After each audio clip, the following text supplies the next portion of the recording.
Président, merci pour la parole. À lire l'exposé des motifs du projet de loi constitutionnelle en débat, les arguments sont tout à fait raisonnables. Il faut limiter les pesanteurs administratives et financières des prorogations de l'état d'urgence pour permettre au gouvernement de répondre avec plus d'efficacité aux urgences manifestes. D'accord. Aussi, au vu de la Constitution, le président de la République et son gouvernement sont pleinement dans leurs droits en proposant une révision de la Constitution et en la soumettant à l'appréciation de notre Parlement réuni en Congrès. Ainsi, on aurait prévenu le président qu'il me soit permis d'entamer mon propos par un questionnement simple, mais sans doute lourd de conséquences.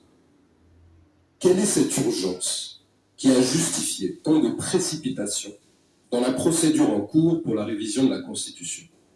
Bien. Et pourquoi tant de mystification, certains diraient, autour d'une question autrement régulière? Honorable Président, pour rappel des faits, la session extraordinaire en cours a été convoquée pour l'Assemblée nationale le 29 décembre 2021, en pleine période de fête. Au même moment, nous prenions connaissance pour la première fois du projet de loi organique fixant les procédures de révision de la Constitution.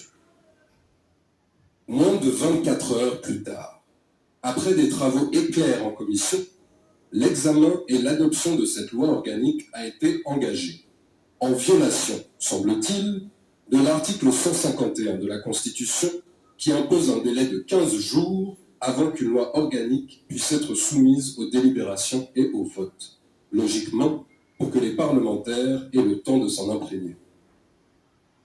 Une fois de plus, honorable Président, je m'interroge.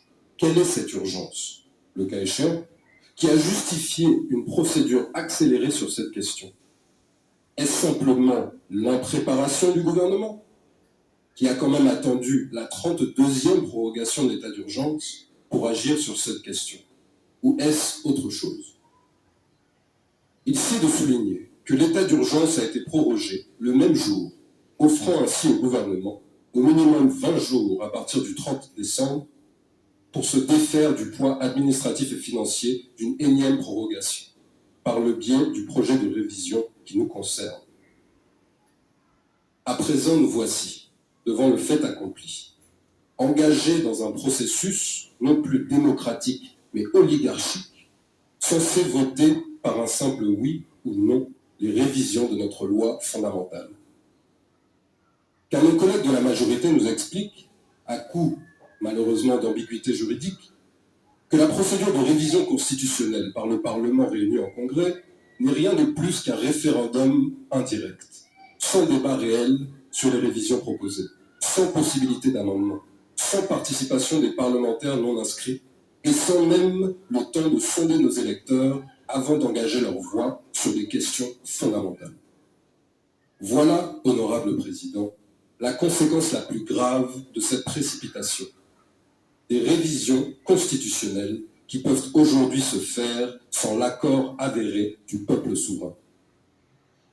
Un simple exercice de droit comparé en Algérie, en Angola, au Bénin, au Burkina Faso, en RDC, en Côte d'Ivoire, en Égypte, en France et dans bien d'autres pays d'Afrique et du monde confirme que nos pratiques sont l'exception et non la règle. Honorable Président, je me refuse de soumettre les responsables de ce projet de révision constitutionnelle à un procès d'intention, encore moins au procès de la cité, dans le cadre duquel les seuls mots révision et constitution ont suscité intrigues et scénarios catastrophes dans l'imaginaire de notre peuple. Cependant, je suis au regret de constater que cette prolifération des théories complotistes n'est pas le simple fait d'agitateurs quels qu'ils soient, mais plutôt la conséquence d'une infantilisation manifeste et répétée du peuple congolais par sa classe dirigeante.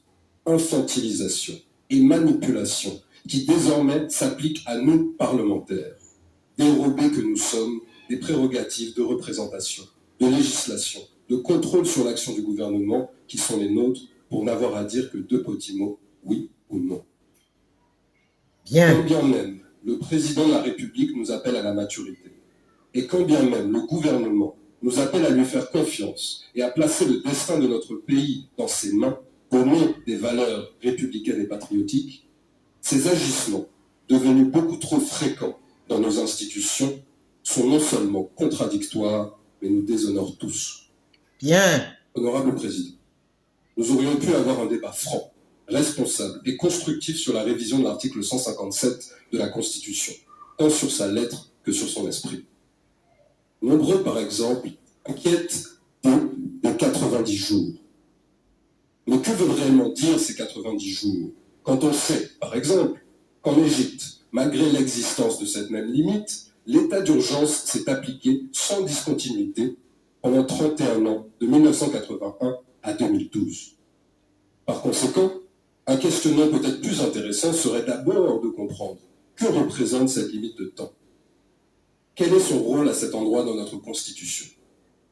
La réponse, en réalité, est simple mais féconde. Simple parce qu'il s'agit tout simplement d'une mesure de sauvegarde, un garde-fou. Dans la mesure où l'état d'urgence, ou l'état de siège, concerne notamment la restriction des libertés individuelles et la suspension de certaines procédures de droit, l'obligation faite au gouvernement de revenir régulièrement devant la représentation nationale et de justifier le maintien de ces mesures d'exception est essentielle pour éviter les abus et protéger l'état de droit.